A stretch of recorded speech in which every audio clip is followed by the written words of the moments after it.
Ciao a tutti, io sono Mirko e oggi vediamo questa videotrasmittente a 5.8 GHz per mini-quad FPV. Si tratta della KK FX3 Ultimate, se volete acquistarla trovate il link in descrizione. All'interno della confezione troviamo la VTX, una prolunga MMCX SMA ed il manuale di istruzioni. Vediamo ora le specifiche tecniche di questa HPK. I canali a disposizione sono 40, tuttavia i canali E4, E7 e E8 non sono selezionabili. Possiamo scegliere tra le bande A, B, E, Fat Shark e Race Band. La potenza è regolabile e possiamo scegliere tra 25, 200, 400 e 600 mW. Abbiamo anche la modalità Pit Mode che ci permette di cambiare banda e frequenza facendo scendere temporaneamente la potenza a 0.01 mW. In questo modo possiamo regolare la VTX senza disturbare le altre persone che stanno volando vicino a noi. Tutte le impostazioni della videotrasmittente sono modificabili tramite Smart Audio o con il tasto della VTX. Il peso è di 5.6 grammi. Le dimensioni della VTX sono molto contenute e possiamo montarla su uno stack da 20x20 mm. In alternativa possiamo usare del termorestringente e fissarla con una fascetta sul frame. Come notiamo non è presente nessun connettore. I fili sono saldati direttamente nella VTX con dei cavi in silicone abbastanza grossi e di buona qualità. Ho già visto questa scelta in altre VTX HPK. Questa soluzione mi piace molto perché viene eliminato l'ingombro del connettore, rendendo ideali le VTX HPK per build più compatte. La tensione in ingresso può essere compresa tra 7 e 24 volt, quindi possiamo collegarla direttamente alla batteria. In questo caso non utilizzate batterie con più di 5 celle. Abbiamo un'uscita a 5 volt da 300 mA per alimentare la videocamera FPV.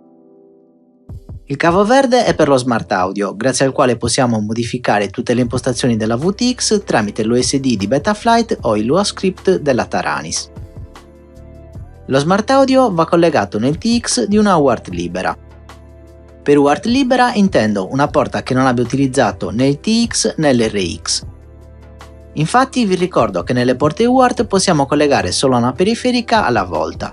Se avete l'RX impegnato ad esempio per la ricevente, non potete usare il TX della stessa porta per collegare lo Smart Audio. In alternativa possiamo usare questo tasto e il LED per fare tutte le configurazioni manualmente. Per cambiare canale lo premiamo velocemente.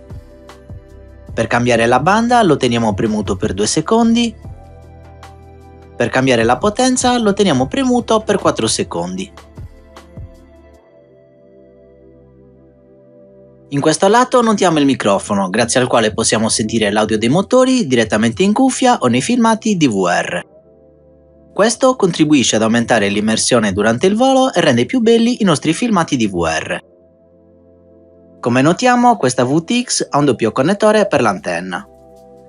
Possiamo usare un'antenna con connettore UFL o MMCX. In ogni caso comunque usiamo sempre un'antenna alla volta. Grazie al doppio connettore questa VTX risulta essere abbastanza versatile. Scegliamo un'antenna con connettore UFL se usiamo questa VTX per micro quad, o se vogliamo usare la VTX in una build più grande usiamo il connettore MMCX. L'assenza di connettori, il microfono, lo Smart Audio e il doppio connettore per le antenne rendono questa FX3 Ultimate un buon prodotto se state assemblando un mini quad compatto basato su schede 20x20 mm.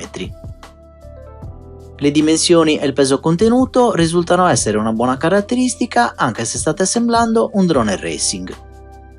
Infatti i 600 mW di potenza massima sono più che sufficienti in ambito gara. Per concludere possiamo dire che questa KK è un'ottima scelta per quad con schede 20x20 o racing.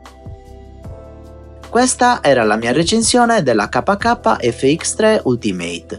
Grazie per aver visto il video, non dimenticate di iscrivervi al canale e di mettere mi piace. Se volete potete supportarmi anche su Patreon cliccando il link a fine video.